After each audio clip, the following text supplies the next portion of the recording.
మంచిగా చేస్తాను.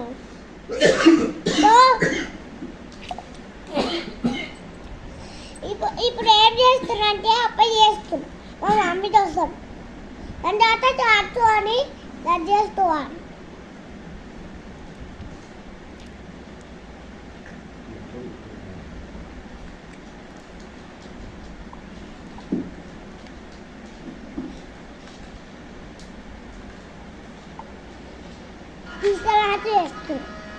ఇప్పుడు శ్రీసలాత చేస్తుంటే